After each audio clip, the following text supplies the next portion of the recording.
Emily. Welcome back to my anchor station for episode 6 of my podcast, if you're listening via Apple Podcast. Also, if you're on the Anchor app, feel free to call in with any questions or literally just to say hi. And if you are listening on Apple Podcasts, why not write me a review? If you've got like a spare couple of minutes, it would be awesome to see what you think of my podcast. So let's get straight into the content. So the first thing that I wanted to talk about a bit was just events and how I find it really difficult to go along to things like family and friends events. So I'm not really talking like parties, I'm talking like, like special occasions. Like a couple of weekends ago I went to my neighbour's 90th birthday and it was really sweet and like it was lovely to go along, but I found the whole experience like super draining. And I don't know, like I always say to my family, like, oh, I don't do people, like I can't just, there's only so much of talking to other people that I can do without just my mind melting. So like I was fine when I got there, and like I had to dress up fancy, but I got away with just wearing like skinny jeans and boots with like a smart shirt, because that is literally as fancy as I get. So I got away with that, luckily. My mum was like, yeah, that'll do, so I was like, phew. So yeah, we went along as a family and like it was fine, but then like there was like a buffet, which was lovely, obviously, like them providing food, and I'm always like, because I always stick to the same foods. Like, I'm kind of a veggie, so I like to stick to, I don't know, foods that I know and stuff that I like. Like, I always eat the same cereals. If I could eat cereal all day, I would, literally. I'm that obsessed with cereal. So I found it a bit difficult to like people always think that I don't eat enough, like when I go to a buffet, because I literally only pick the things that I know I'm going to eat. So like, I don't know, like salads and like, I don't know, like stuff that's like with like cheese or potatoes, or like stuff that's like neutral in taste, if that makes sense. That's what I kind of tend to go for. And then like another thing to do, like I'll come back to, is like feeling full and things like that. I'll come back to that in a segment a bit later on.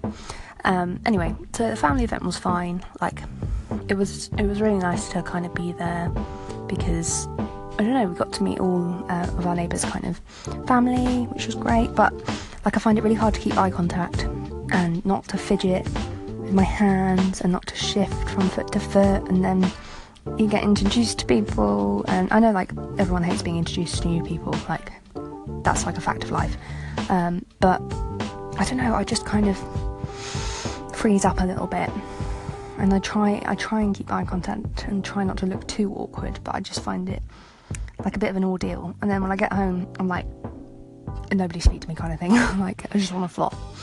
So that was one thing that I've had to kind of deal with recently, but obviously it was lovely. Like I'm not saying it wasn't, but sensory wise, like people brushing up against you because there's lots of people in the room, and so that's like just touch. And then there's smells of all the different foods and people and perfumes, and then there's like, sound wise there was a lot going on, lots of kind of, I don't know, socialising and chats going on, and then it's just quite overwhelming sensory wise. So that was something that I just wanted to kind of give an insight into. So I said I'd come back to kind of food and feeling full, which I mentioned in my first segment. So just going back to that idea is something that I have noticed, I wouldn't even say recently, like even just kind of as I'm kind of growing up, like teenage years, and like I'm 23 now, is that like I never feel full, which is really annoying, because obviously like I'll eat enough kind of thing, but I never get the kind of like, I don't know, the sense of feeling full. And also I noticed that in restaurants when they're like noisy, that I don't know, like my stomach can't communicate with my mind and my mind can't communicate with my stomach kind of thing, and I don't know, if I've eaten too much, too little, if I'm feeling full up, if I'm if I haven't eaten enough sort of thing, because of the like loud sensory input, I can't kind of control like things to do with like taste. It's almost like it turns that sort of side of things off, which is really confusing.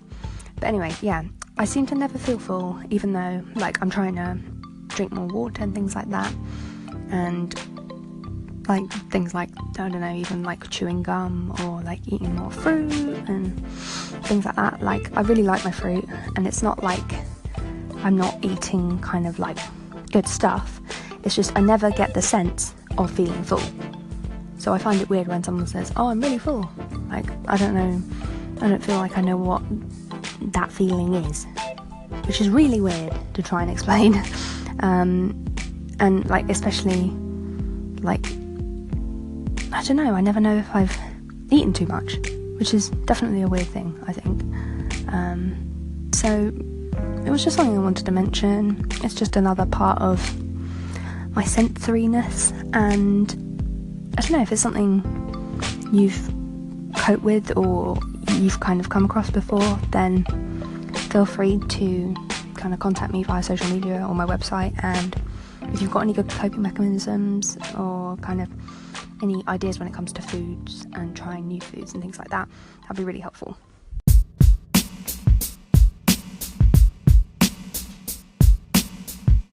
So I thought I'd do a little chat on how I deal with my sensory stuff sort of day to day, like what coping mechanisms do I use and what actually helps me. So I thought I'd discuss that at the moment I'm trying to do some brushing every day. So if you're a bit confused as to what the hell brushing is, and it's not like brushing your teeth, brushing your hair, anything like that, it's like brushing your body, which sounds like a pretty odd concept. I can totally understand that, but I first sort of learnt about the whole kind of brushing technique from my OT. So when I was 8 years old, oh, by the way, an OT is an occupational therapist, in case you didn't know. So yeah, when I was kind of 8 years old and kind of assessed as a sensory being, my OT suggested like a brushing technique, and I have this, I've actually got it with me right now. What's it called? It's called a TheraPressure brush. So it's basically like it almost looks like, if you know what a Tangle Teezer hairbrush looks like, it's like a brush that fits in the palm of your hand, and it has lots of kind of fine, kind of, not like teeth, but kind of like plastic, sort of comb-like sort of structure. Anyway, yeah, it's called a TheraPressure brush, and I use it to brush my whole arm, so both arms, and my legs at the moment. There's lots of different techniques you can do. I've seen like toddlers who have like their parents or carers like brush their backs as well, and sort of is quite good for, I don't know, hands and feet as well, you can do. Anyway, there's this method called, I think it's the Wilbarger, hang on, let me Google it. Wilbarger brushing technique, yeah, here we go. Wilbarger brushing technique for sensory integration. So, I don't think I'm saying it right. The Wilbarger protocol. It's also referred to as brushing therapy. It's often a part of sensory integration or sensory therapy programs. So it involves brushing the body with a brush throughout the day. So it's meant to help people who exhibit kind of symptoms of tactile defensiveness, and they're like extremely sensitive to touch. They often fear or resist being touched, and they have like difficulty transitioning between activities. And the therapy was developed by Patricia Wilbarger. So yeah, it only takes sort of 2 or 3 minutes, and you're meant to do it quite often during the day. Obviously I work 9 till 5, so I tend to try and do it just before bed, but I want to kind of get into more of a rhythm of doing it. So it's almost like a, I don't know, it's like a deep, firm pressure. Like, I can't stand it if like I can't hold the brush like and go sort of down my arm too lightly, because it's just cringeworthy. but if I apply quite a lot of pressure, I can sort of withstand it. And it's meant to kind of like desensitize you. So brushing starts at the arms and you can work down to your feet. Oh, you can also brush your face, chest and stomach. Oh no, hang on. Brushing starts at the arms and you can work down to your feet. Oh, okay. You shouldn't brush your face, your chest or your stomach because apparently they're sensitive areas. Okay, yeah. So I just do my arms and legs. Okay, ignore what I just said. Yeah, so stick to arms and legs. It's actually recommended to do it every 2 hours. And it's usually like, if you were doing it with a therapist, it would be sort of reassessed after 2 weeks to see if it had like made an impact. So it's obviously easier if you're sort of a child or you're not going to school. So yeah, that is something that I kind of forget about and get back into, and I try and do it as much as I can, because it does really desensitize me. Like, I find even just, I don't know, people touching me like by mistake or brushing up against me, it's easier to deal with if I've brushed than if it isn't. It can really affect my mood. Like, say if I haven't brushed for a couple of weeks or something and someone brushed up against me, it will affect my mood and just how I feel. So yeah, it's something I recommend having a look into.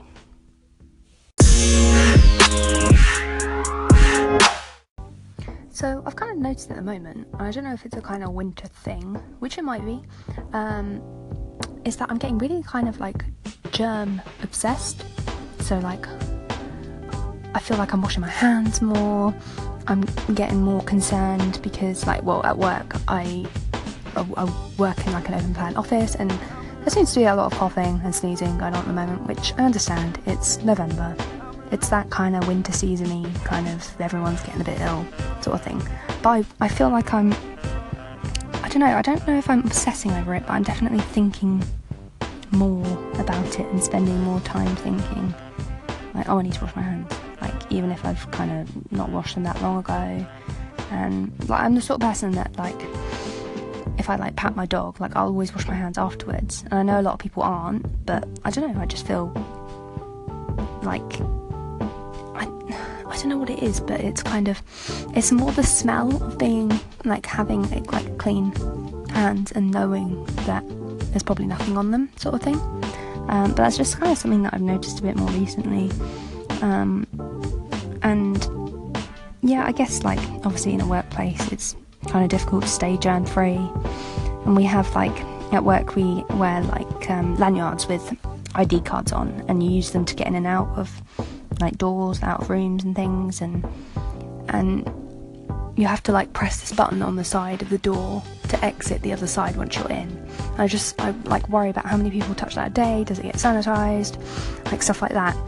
And like, obviously I've got bigger fish to fry in the sense that, you know, like, I'm at work, I need to be thinking more worky things than, do they sanitize the buttons by the doors, sort of thing. But I don't know, does anyone else kind of, I know like a lot of people who carry like antibacterial gel around with them, but I know that can, like, I feel like I have quite sensitive skin and it can kind of irritate it a bit, and it smells kind of alcohol-y, even if it's like alcohol or whatever. Like, I also find like hand creams and things like that a bit weird. I did start to like take in like a packet of wet wipes in my bag just to kind of clean my desk and clean my hands and stuff, because I get quite sweaty hands because I've got hyperhidrosis. I'm just a sweaty person, so I get sweaty hands and underarms and stuff, so wet wipes are pretty handy in that sense. So that's why I've kind of gotten used to taking wet wipes into work. And yeah, I don't know, does anyone have any other kind of coping mechanisms for kind of germ like related phobia sort of thing? I don't know, it's not even a phobia. I imagine I'm kind of within my right to be like, oh, everyone's got a cold, everyone's kind of coming down with stuff, but I don't know, I just want to, it's not that I want to like stay healthy, like, I just want to feel and smell clean kind of on my hands. So yeah, I thought I'd just mention it and just see if anyone else had any good coping mechanisms or kind of understands where I'm coming from. Yeah, so So let me know if it's something that you struggle with, and it'd be interesting to have a chat, or I might even write a blog post about it. So I picked up my new glasses at the weekend, so last weekend, and they're great. They're the exact same glasses as I already got, which my family were like, "Oh, Emily, why did you get the exact same glasses?" But I just like them, so I just got a new pair of them, but obviously with an updated prescription. Also, the glasses that I have at the moment, they really kind of, the paint's coming off them as well, because I've had them a couple of years. So anyway, I got a new prescription in a really cool, like, bright orange glasses case, but have I worn my glasses yet? My new glasses? No. Because, I don't know what it is. How do people put new stuff on, like, first time? Like, what is that? I know I've said this in a previous podcast, like, I'm not the sort of person who can buy new clothes and then straight away put them on. Like, I'll never be that sort of person. And I need to wear my new glasses because they're my new prescription. But when I put them on in the shop, like I said to the guy at the who was like fitting them to my face, I was like, "Oh, it looks really bubbly," and he was like, "Sorry?" I was like my vision. It looks like I'm kind of looking through a bubble. He's like, "Oh, I've never heard that before." I was like, "Well, that's what it's like every time I get like my prescription updated. Like, it looks like I'm looking through, like, I don't know, like a kind of, like a, almost like a kind of, like I have like an astronaut helmet on, or like a bike helmet with a visor on or something. Like, I'm looking through like a kind of circular sort of see-through screen thing. Like, it looks bubbly and round." He was like, "Oh, like he couldn't explain why I felt like that, but I always get it when my prescription changes. I don't know if it's just me being sensory and like oversensitive to the change, but he just said, like, you know, see how you go sort of thing, which is fine. But I'm really worried to put them on because, like, I remember last time they got my prescription a bit wrong and I ended up getting headaches because of it. And I think I'm just overthinking it, obviously. But I said I'd put them on Monday, and it's now Wednesday. And I'm kind of thinking, like, because I've got this weekend to myself, that maybe I could put them on first thing on Saturday morning and know that I don't need to really, like, go anywhere until the evening. So I might do that, I think, because I don't know, I need to get into the habit of it, but I don't know, I'm so used to my old glasses, and I know they're the exact same ones, which everyone's kind of like, "Oh, where'd you get the same ones?" And the arms are kind of like, definitely more kind of, I don't know, loose on them compared to the like brand new ones. But you know, like when glasses rub behind your ears and things like that, and I'm just getting worried that I'm gonna have that all over again. So I'll report back and let you know if I wear them on Saturday.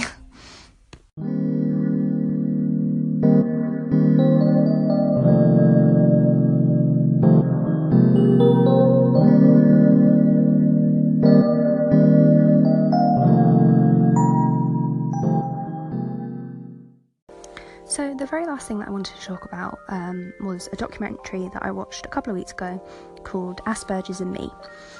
So this was on BBC and in the UK, and I think it was on in the evening. So anyway, just to give you a bit of background, this was a documentary on a broadcaster and nature kind of presenter called Chris Packham. He is autistic and he has Asperger's syndrome, which means that he struggles in social situations and he has difficulty with human relationships. So he kind of describes himself as a little bit weird. So he kind of, in the documentary, he is a BBC wildlife presenter. He kind of invites us into his autistic world by trying to show us what it's really like to be him.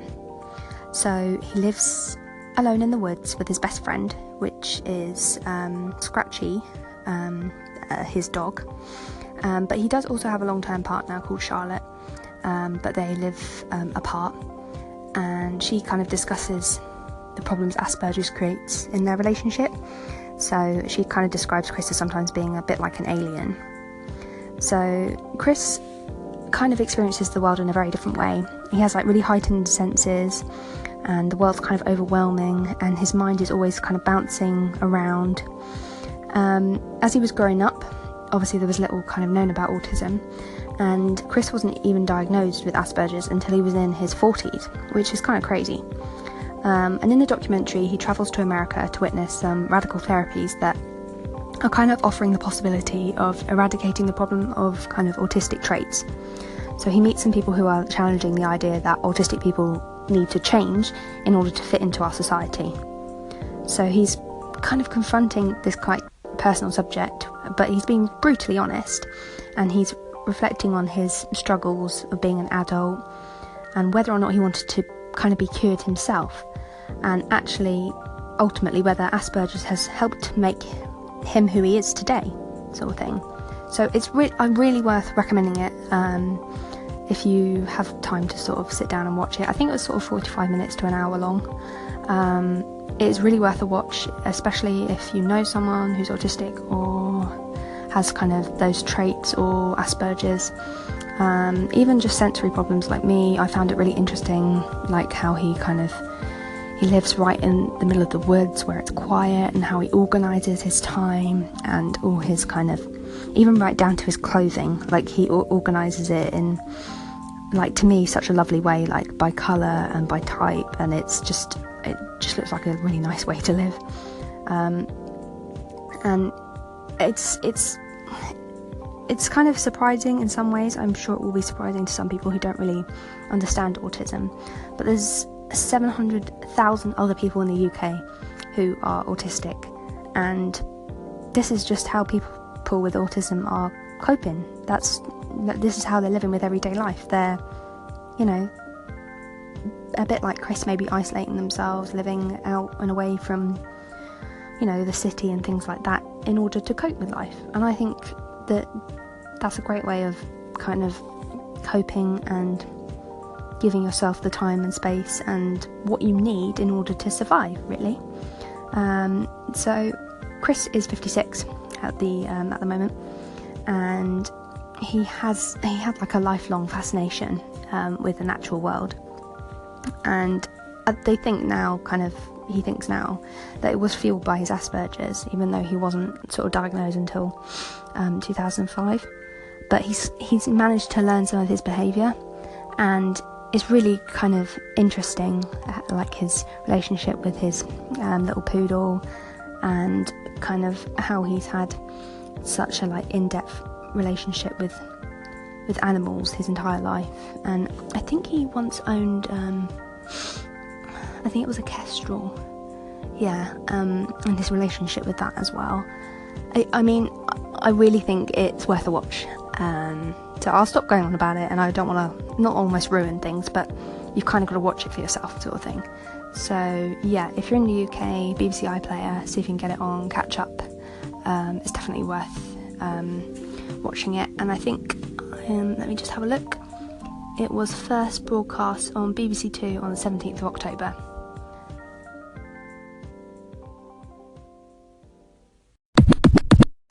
So that's it for this week's podcast. Thank you for listening. I can't believe I'm already on episode 6, which it seems to have gone really quickly. Again, if you want to find me on social media, I'm at 21 Unsensory on both Instagram and Twitter, and my blog is 21unsensory.wordpress.com. So I'll be writing a little documentary review on the Aspergers Me TV show. That'll be going up on my blog within the next week or so, just a little bit more in depth, talking about how I found watching it and recommending why you should watch it as well. So I hope everyone is well, and I will hopefully be back again next week. Bye.